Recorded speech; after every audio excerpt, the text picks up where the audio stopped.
Hello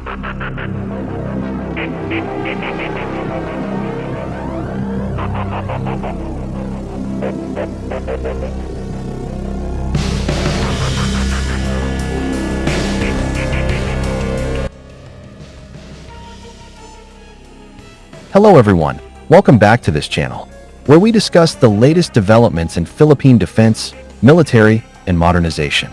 This time, we have some surprising news, straight from the 2026 Defense Budget Congressional hearing.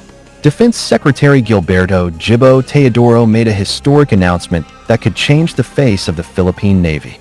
Let's explore it together. A major surprise emerged from the latest congressional hearing on the 2026 defense budget. Philippine Defense Secretary Gilberto Gibo Teodoro made a statement that immediately shocked the public. He revealed that the Philippine Navy would soon receive 8 new frigates. This figure surprised many, as the public had previously only heard of the previously announced plan to procure 2 additional frigates. The statement immediately sparked heated debate among defense analysts, military observers, and the general public. Many viewed Teodoro's statement as an indirect confirmation that the Philippines would receive additional warships from abroad. The most widely speculated possibility is the transfer of 6 Abukuma-class destroyer escorts from the Japan Maritime Self-Defense Force, JMSDF, which would complement 2 new frigates currently under construction.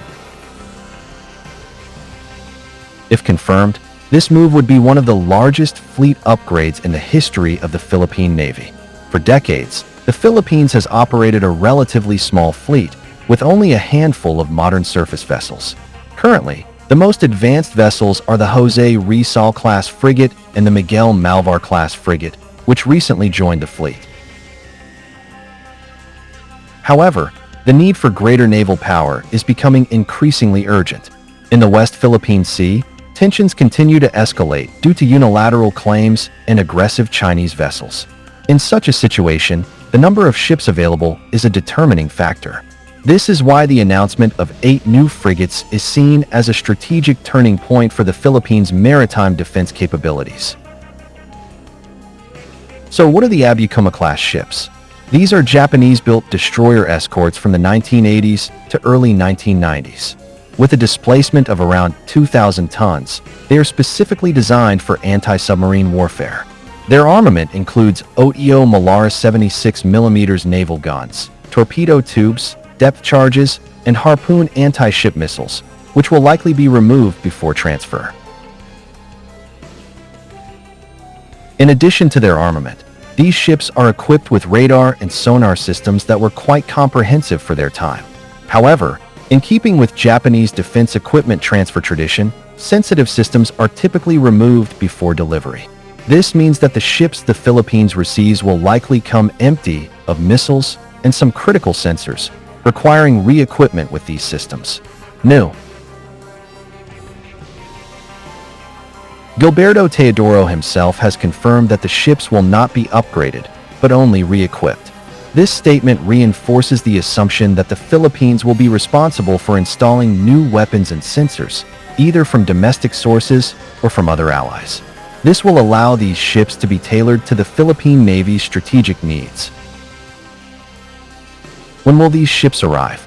Estimates suggest the first delivery could begin within the next 2 years, or before the end of President Bongbong Marcos's term in 2028. This timeline is considered realistic, as the JMSDF is currently retiring its older ships as the modern, much more advanced Mogami-class frigates enter service.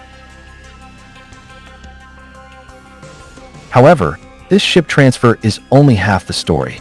2 new frigates under construction, with larger dimensions, more modern sensors, and long-range missiles, will complement the Philippine Navy's new strength. Combined with the 6 Abukuma ships, the total of 8 warships mentioned by Teodoro becomes plausible and highly feasible. Of course, there are significant challenges ahead. First, the issue of weaponry. Japan will almost certainly not deliver ships equipped with missiles. The Philippines will have to find a suitable system. Replacement missiles, such as the Sea-Star, or even a lightweight version of the BrahMos anti-ship missile, are also needed. Furthermore, modern electronic warfare systems and radars need to be installed to enable the vessels to operate effectively in high-risk areas. The second challenge is human resources. Each Abukuma requires hundreds of trained personnel. The Philippines will need to recruit and train new officers and sailors, or transfer experienced crew from its Del Pilar-class offshore patrol vessels. This process will involve promotions, rotations, and international training programs to ensure a smooth transition. Furthermore, operational costs are a significant issue. Operating 6 additional combat ships will drastically increase fuel, logistics, and maintenance costs. Without adequate financial support, these ships could become a burden. Therefore, the Philippines needs to ensure that this fleet upgrade aligns with long-term budget planning under the Horizon 3 modernization program. However, the strategic impact is irreversible. With 8 new frigates, the Philippine Navy will double its combat strength.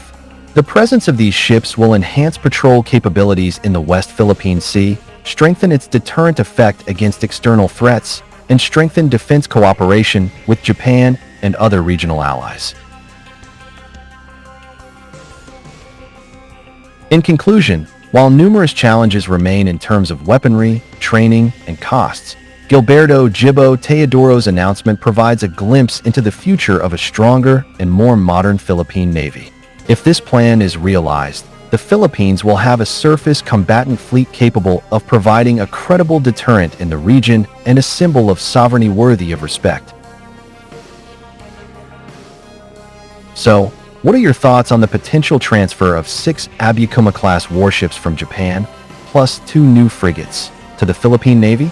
Is this the right move to strengthen our fleet, or should we focus more on new, home-built ships? Let us know your thoughts in the comments.